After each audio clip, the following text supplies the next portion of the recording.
Aku, orang Indonesia, bekerja untuk Indonesia dengan cara Indonesia.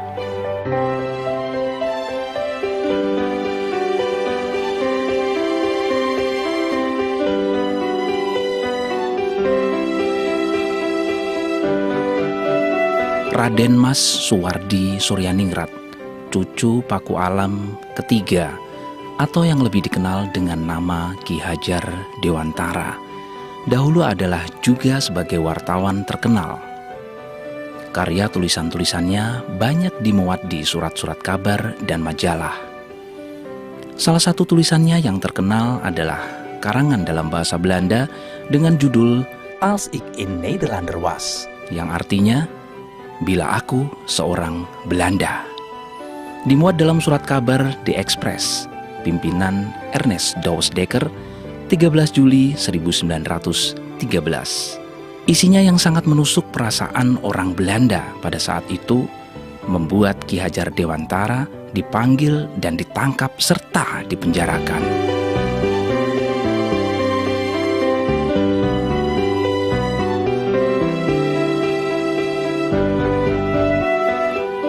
Perjuangan Ki Hajar Dewantara tidak pernah berhenti sampai penjajah keluar dari bumi Indonesia. Setelah keluar dari pengasingannya pada 3 Juli 1922, perguruan taman siswa didirikan. Saat berdiri memiliki 25 anak didik. Itu pun hanya di bagian Taman Indra atau setingkat TK. Karena perkembangan yang pesat, maka taman siswa yang bertempat di Jalan Gajah Mada Yogyakarta dipindahkan di Jalan Taman Siswa nomor 25 Yogyakarta. Perhatiannya yang besar terhadap dunia pendidikan yang menurut keyakinannya dapat membebaskan bangsa Indonesia dari belenggu penjajahan membuat Ki Hajar Dewantara menjadi salah satu tokoh pejuang kemerdekaan, terutama dalam bidang pendidikan. Dalam Kabinet pertama Republik Indonesia, Ki Hajar Dewantara diangkat menjadi Menteri Pengajaran Indonesia atau lebih dikenal dengan sebutan Menteri Pendidikan, Pengajaran, dan Kebudayaan.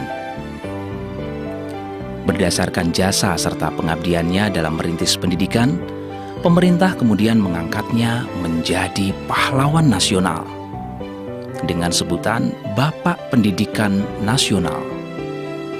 Tanggal kelahiran Ki Hajar Dewantara pada tanggal 2 Mei diperingati sebagai Hari Pendidikan Nasional.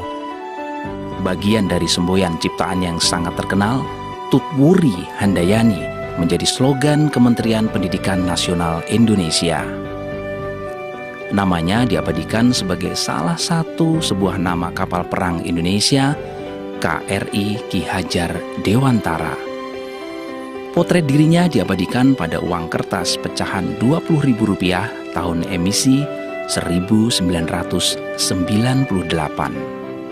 Pada tanggal 3 November 1957, bertepatan dengan kawin emas Ki Hajar Dewantara, beliau menerima persembahan bakti dari para alumni dan pecinta taman siswa berupa rumah tinggal yang diberi nama Padepokan Ki Hajar Dewantara, berlokasi di Jalan Kusumanegara 131, Yogyakarta.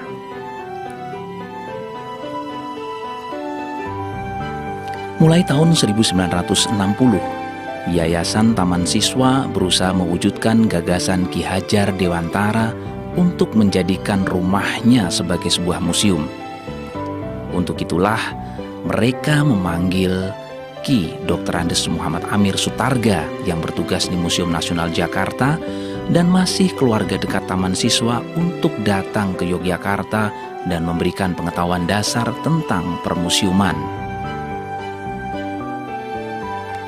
Selanjutnya pada tahun 1963, bertempat di Museum Perjuangan Yogyakarta di Dalem Brontokusuman, dibentuklah panitia pendiri Museum Taman Siswa yang terdiri atas keluarga Ki Hajar Dewantara, keluarga besar Taman Siswa, serta Majelis Luhur Persatuan Taman Siswa dan para sejarawan. Setelah semuanya siap, 7 tahun kemudian, tepatnya pada tanggal 2 Mei 1970, bertepatan dengan Hari Pendidikan Nasional, museum diresmikan dan dibuka untuk umum oleh Nyi Hajar Dewantara sebagai pemimpin umum Taman Siswa. Peresmian museum ditandai dengan Candra Sengkala Miat Ngaluhur Trusing Budi yang menunjukkan angka tahun 1902 Saka atau tanggal 2 Mei 1970 Masehi.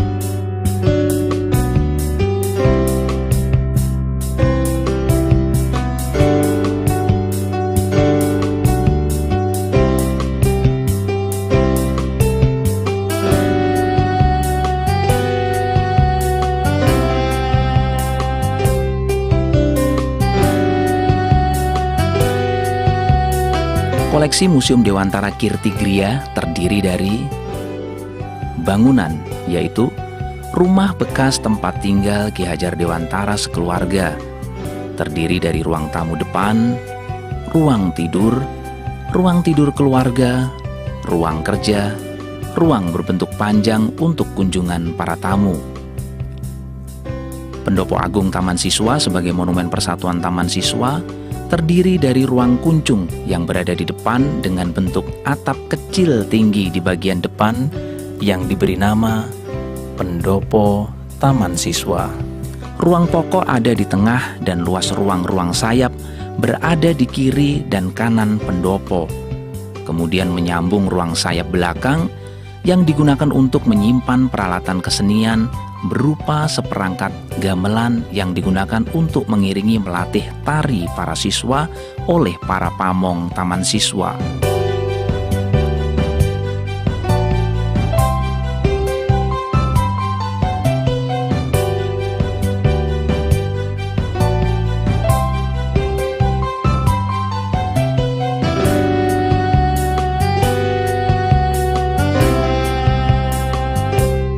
Koleksi asli peninggalan Ki Hajar Dewantara meliputi arsip surat-surat, dokumen, naskah, pakaian penjara, pakaian kerja, pakaian saat menjadi guru, meja kursi kerja, meja kursi tamu, almari pakaian, almari buku, kursi goyang, dan piano yang biasa digunakan di saat senggang untuk berlatih bersama putra-putrinya. Ada juga perlengkapan kerja yang meliputi telepon, buku, pulpen, kacamata, tinta, tas kerja, dan mesin ketik. Film dokumenter saat mengajar, saat di depan Pendopo Agung, tarian anak, dan lain-lain melengkapi koleksi berikutnya. Panji Taman Siswa berbentuk perisai, berisi lambang Taman Siswa, Suci Tata Ngesti Tunggal tahun 1922, lambang Taman Siswa berbentuk Garuda Cakra bertuliskan Persatuan Perguruan Taman Siswa berpusat di Yogyakarta. Koleksi lainnya berupa foto-foto kenangan pada peristiwa-peristiwa penting Ki Hajar Dewantara pada waktu perjuangan hingga wafatnya. Lukisan karya Ki Sindu Kiswara dan lukisan bernuansa Bali. Benda-benda barang pecah belah, peralatan makan dan minum keluarga. Ada juga perpustakaan, di mana keberadaan perpustakaan merupakan sarana pendukung museum, karena berisi buku-buku bacaan, koleksi Ki Hajar Dewantara, dan berbagai buku kenangan yang berasal dari sahabat-sahabat beliau. Surat kabar dan majalah. Buku-buku tentang ketaman siswaan yang berisi konsep-konsep pemikiran karya Ki Hajar Dewantara dalam bidang pendidikan, sastra budaya, politik berbangsa dan bernegara.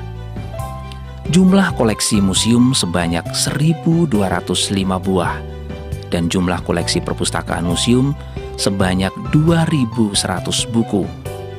Jumlah keseluruhan koleksi mencapai 3.305 buah.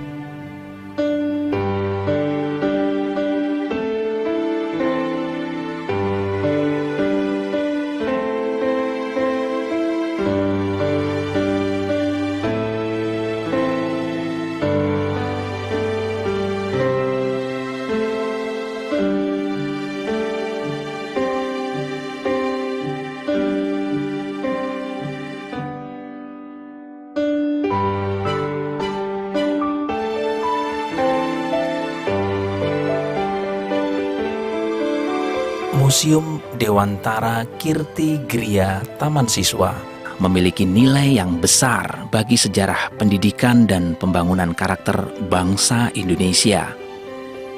Museum ini juga sebagai tempat belajar bagaimana keindonesiaan kita terbentuk.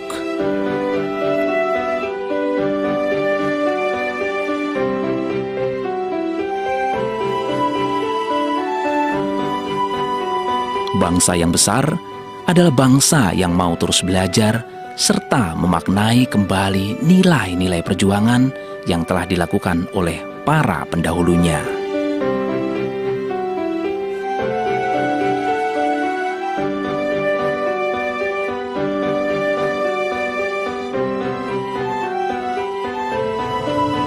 Jika diartikan secara keseluruhan, Tut Wuri Handayani mempunyai tujuan untuk menciptakan pribadi yang mandiri dan tidak bergantung kepada orang lain. Maka diharapkan agar ada generasi penerus yang berani memimpin tanpa menunggu orang lain untuk memimpin.